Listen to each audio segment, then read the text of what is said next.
Cool. Hi. Thank you for coming. Can everybody hear me? Oh, is it not working? It looks good. We're good. Okay. I'm Emily, and the name of the talk is The Life of Water. I just watched a TED Talk on Sylvia Earle that Sylvia Earle gave. She's a marine biologist, and she said, "No water, no life," and I liked that. So a little bit about me. I was born in New York City, and then I headed to Baltimore, where I went to Goucher College for undergrad, and I studied these little worms called C. elegans that are, you could just about see them, and under a microscope they look like that in the picture. Then I went back to New York City and went to grad school at NYU, where I grew crystals like this one here. And it's actually a clear crystal with another crystal that's colorful on top. So I grew both of those crystals, and the goal of the experiment was to look using this microscope that sort of manipulates the light in a complicated way and understand when that light passes through and it comes back and we read it with the microscope or with your eye. You can understand about the structure of the crystals. So that's what I spent 2 years working on. And then I trekked down here to Florida about a year ago, where I finished grad school at Nova. So I took a marine chemistry class. So marine chemistry is pretty new to me, but I really love it, and I love learning about water, so here we are. So we know that we're made up of mostly water. I think 60% of us is water, and the earth is 70% water. We know that we need water. We've used water already today. We water our gardens. But we might not think about the oceans as being the lungs of the earth. And the UN actually said this about the oceans, which I was glad that they did, because the oceans supply most of the oxygen to us living species on land. And it's all of the photosynthetic ocean plants and little tiny microscopic photosynthetic ocean plants that do their photosynthesis and take that carbon dioxide and give back oxygen. So thank you to the oceans. And the ocean also controls global climate. So water is pretty mysterious and is able to absorb heat in such a way that it disperses it nicely to the earth, so we don't undergo extreme temperature changes and things like that. So it kind of is a temperature buffer, which is cool. And it also takes in that carbon dioxide that I mentioned, and those little plants, sea plants, they die and they sink to the bottom of the ocean and get, piled on top of each other, and that's a sink for carbon dioxide. So too much carbon dioxide doesn't build up in the atmosphere, and yeah. Oh, I forgot to say, this is a picture from when I was at Goucher. We had a greenhouse, and we had a hydroponic system, and we grew lettuce and microgreens and things like that, and we actually sold them to the college, and the college then supported the work of Ag Co-op, and the students ate what we grew. So it was a cool closed system that I got to be a part of. Okay, so a little bit of chemistry about water, because it is kind of magical, but it is just chemistry. It isn't magic.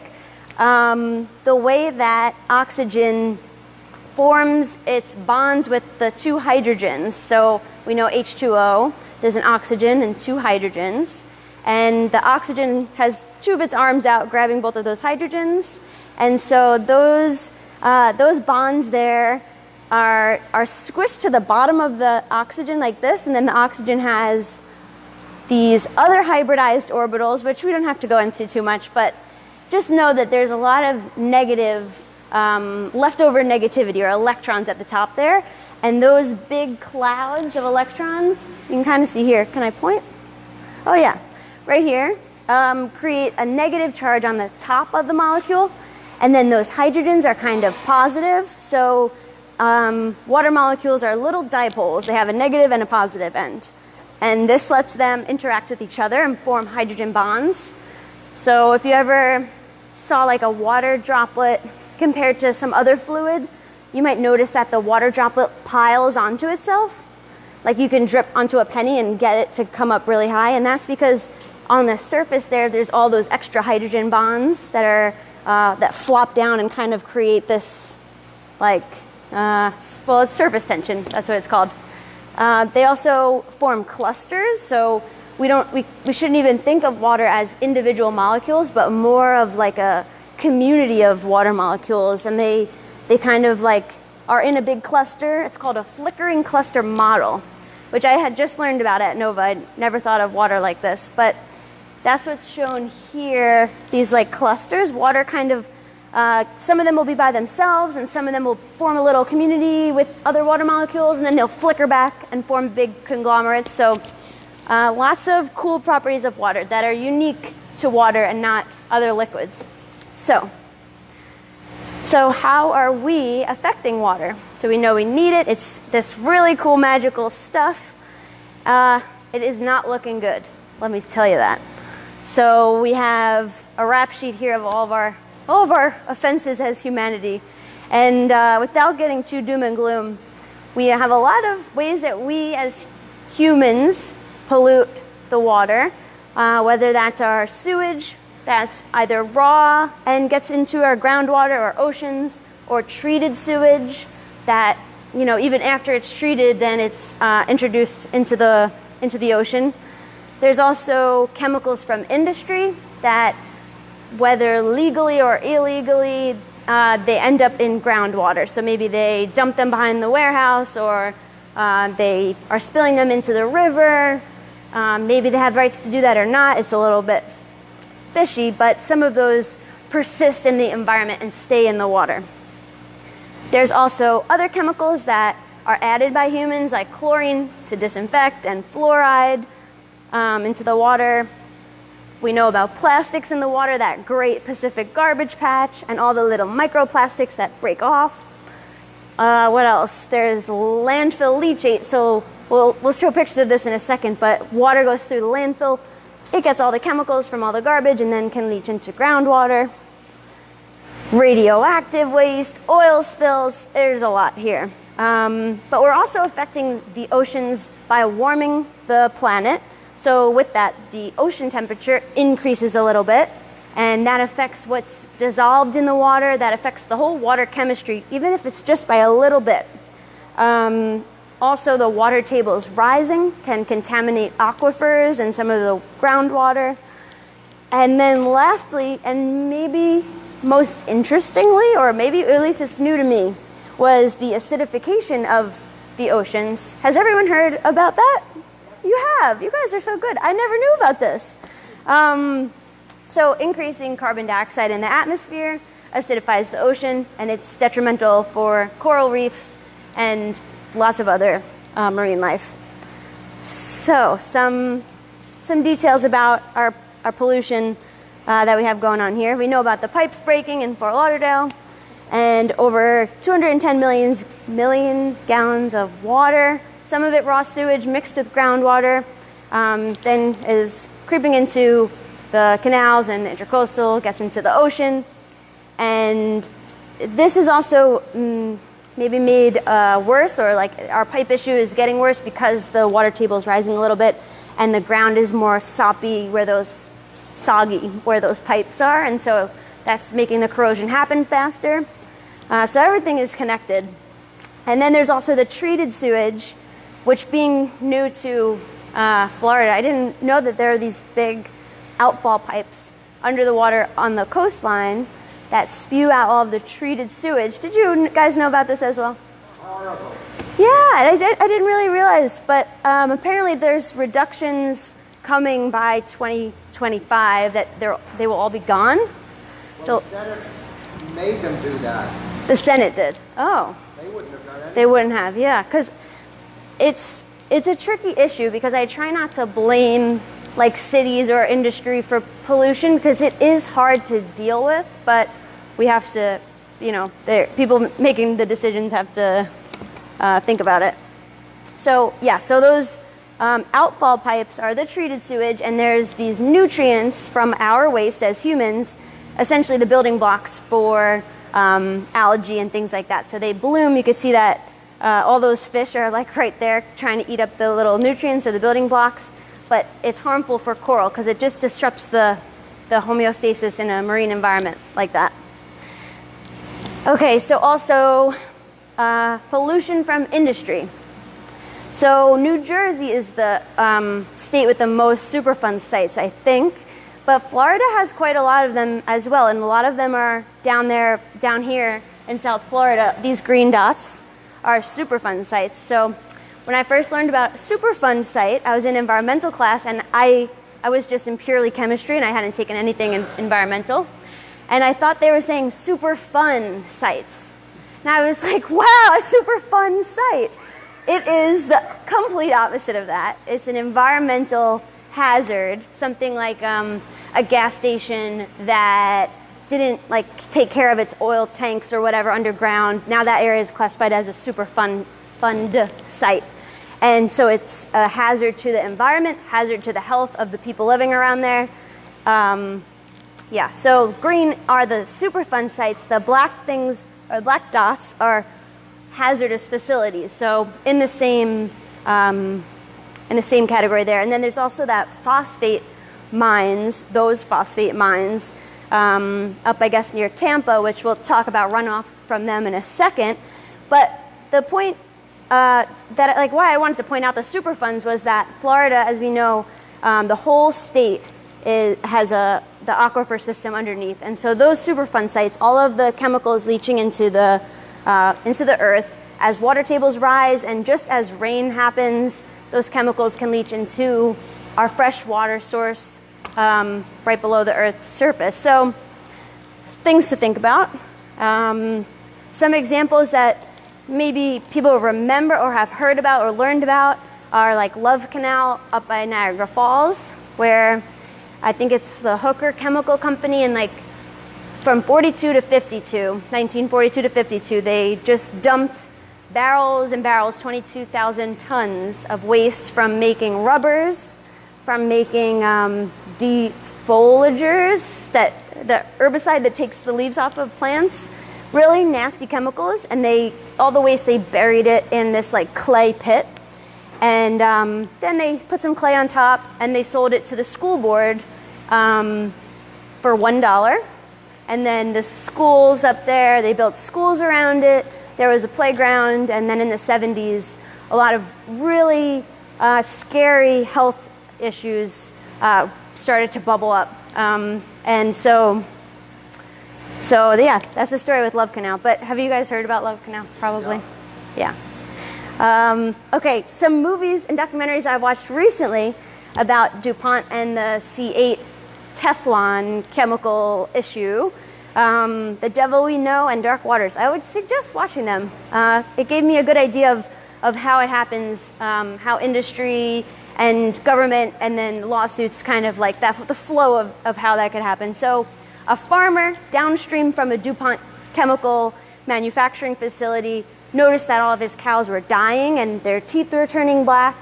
And then more people in the community, most of whom worked for DuPont, were uncovering other health concerns in children and in some pregnant mothers who worked for DuPont and right around this chemical. And so the chemical is Teflon or C8 or PFOA, and it's a biopersistent chemical, so it doesn't go away. We probably all have it in our blood, whether we've used Teflon or not, because it got into our water system. And so now even if you test the blood of people in a very remote region in Africa, they'll have C8 in their blood as well. And so DuPont was found guilty of that and kind of got a slap on the wrist, few $1 million fine for poisoning all of us. So, and then dioxin, this, what do you call it, dredger, is picking up the sediment from the bottom of the Passaic River, which is nearby where I'm from. And dioxin is a chemical found in Agent Orange, which was used in the Vietnam War to defoliate trees. They sprayed it in Vietnam. It had a lot of nasty health consequences and down the road birth defect consequences. And a manufacturing plant in New Jersey had dumped a lot of dioxin into the Passaic River, and so they had to dredge up sediment. I forget how much, an insane amount of sediment from the bottom there, and take care of the dioxin. So like I said, New Jersey has a lot of Superfund sites. Okay, other types of pollution maybe we don't think of. We've probably heard about the wastewater associated with fracking, maybe also with mining, like the phosphate mines in Florida. I think there's a lot of wastewater with that. When we drill for oil, when we make plastics, or a hidden one, which I never thought of either, which is dyeing clothes. So, everything we're wearing was dyed, and if it's denim like this, the wastewater might look something like that. And so dyes can typically be nasty chemicals, health-wise, and also not so biodegradable. So, but there are ways to do natural dyeing, but I don't think large scale it makes sense profit-wise. Okay, runoff and leachate. This is a picture of the Staten Island dump that I grew up, 20 minutes away from. And they actually are building a park on top, but the picture illustrates this leachate pretty well. It's all of the juices from the landfill that accumulate. It's actually, I guess it's not even shown because it would be under that bottom garbage patch. So that leachate then can leach into the groundwater and or bubble up in other little lakes and ponds and rivers and things. And then runoff from farms, so using a lot of herbicides and pesticides and fungicides. When it rains, that all gets washed off into rivers, right into the ocean. It can leach into groundwater as well. Okay, the less evil, more sneaky pollutants. Things like when we wash our clothes, if they're not natural fibers, which most of our clothes aren't because we all love a good stretch. So most stretchy clothes are nylon or something, and those little fibers pop off in the laundry and they go out into the water as well. So microplastics can be little fibers from clothes, little micro beads in an exfoliating face wash, which I think they've discontinued in a lot of states at least. And what else? And macroplastics that break down into those little pieces that you're probably used to seeing on the beach now. Or in your fish, I don't know.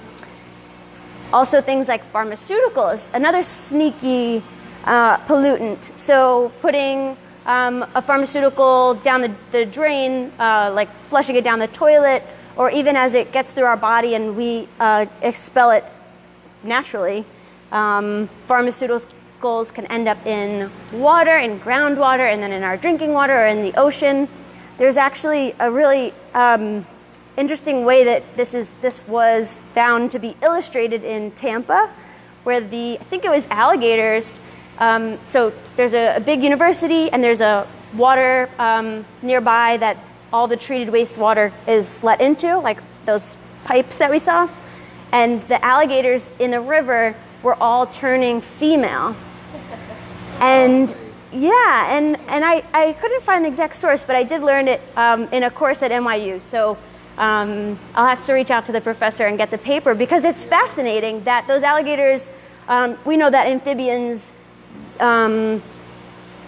it's like easier hormonally for them to change like that. And I think you can see it in fish populations as well, but it's a huge issue for a population of animals to be primarily female and have that change. So things we don't think about maybe. Also soaps, things like that we think we're just washing our hands, but if the soap doesn't break down in the water, then biodegrade, then we might have an issue. Okay, so I skipped that's pollution. I skipped the warming part because the water table's rising kind of comes up with the pollution. But let's jump into ocean acidification, which I learned about at NOVA. So we are having an increase in atmospheric CO2. Sure, we all know that. And they started in Hawaii to measure the atmospheric CO2 in 1960. And so you can see this little seasonal variability. Every year it kind of goes down, up, down, up. But on the whole, the trend is, of course, up.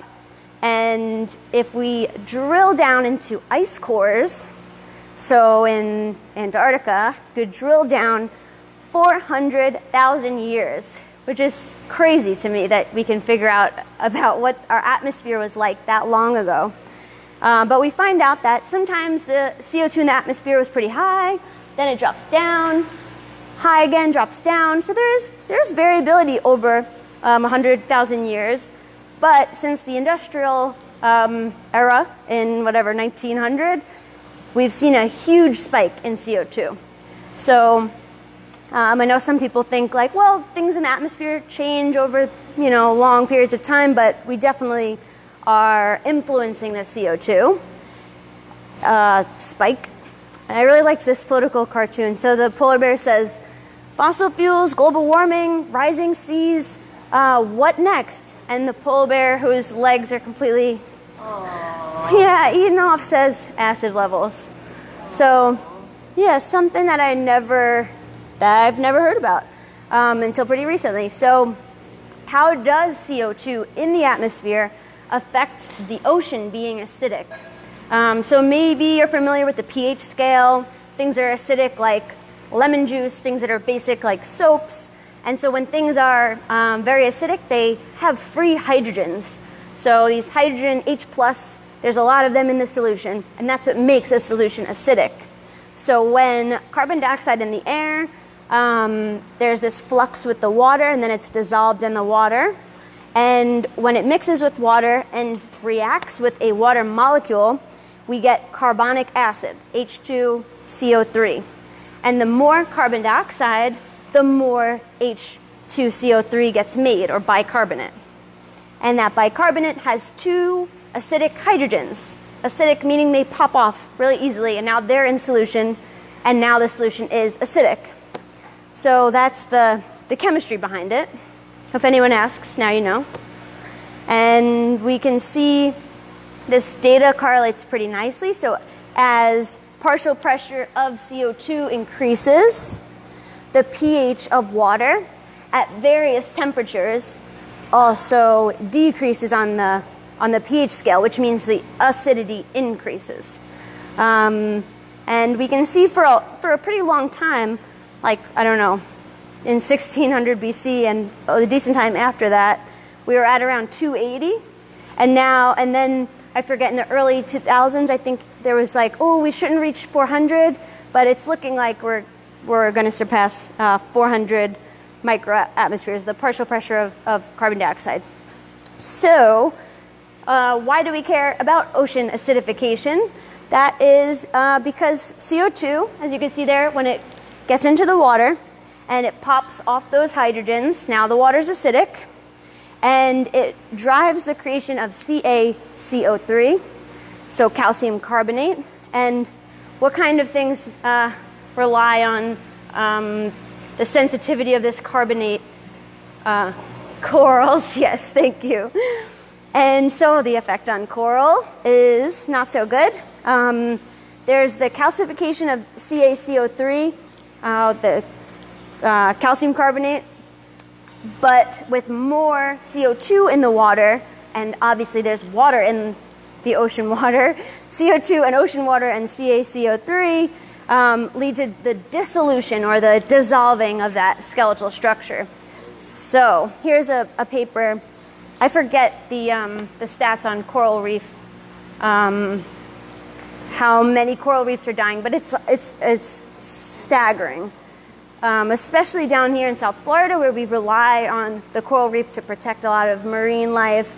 We rely on it to attract tourism, and economically, it's important to protect it. So money always gets people wanting to, not you guys, but people wanting to change things. So yeah, here's a paper on that. It reduces the skeletal density of coral. So what should we do?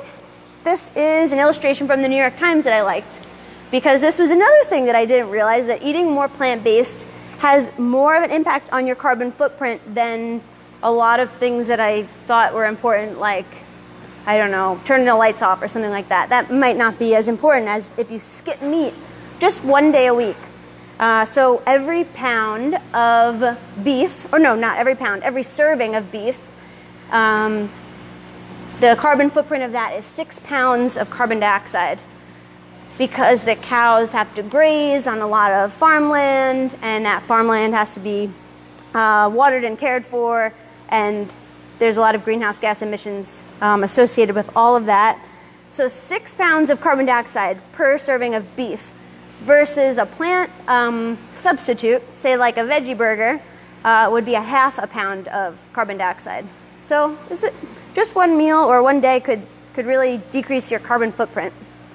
And it could be good for your health. So conveniently, UFI is a great way to eat a plant-based diet and eat locally and learn about this type of stuff. So thank you all for being here. And this is a journal article that I wrote in first grade, which I find it very cute. And I said, if I were the president, I would stop polluting the world with a U. Very, very sweet. I know, thank you guys, thank you. But I think it is important to educate kids about it so that they grow up kind of intrinsically knowing these things, and it's obvious to them. But we can also consume less stuff and less plastics. Try to buy things used when you can, because in manufacturing there's a lot of waste water and chemicals and transportation and all of that. So we can also clean up water by growing seaweed, which is my transition here to tell you what we're doing here, tell you about what we're doing here. And so growing seaweed, just like we saw with the outfall pipes, how all the fish wanted to eat those building blocks, those nutrients, we can grow seaweed, and it's been done by the University of Connecticut in Long Island Sound. These seaweeds, when they grow, they can decrease the excess amount of phosphates and nitrates that are in the water. So they actually clean up the water by eating the little building blocks. So growing sea vegetables can clean up water, which is such a natural way to clean up water, you know? And so we're growing gracilaria here, and you could go see it before you leave if you wanted to. Here it's looking a little yellow because we were figuring out the water chemistry and the levels of all the nutrients that gracilaria really thrives on, how much light it needs, the temperature, oxygenation, all of that. Here we have Brooke, who, if you've been here the last few talks, you've got to hear Brooke's wonderful research that she's done. We're super lucky to have her and her family here. And these are our 2 sea urchins that Jeff brought in that we have thriving in our tank here. So thank you to UFI. Thank you to Mr. John for having me here, and for all you guys showing up. Thank you.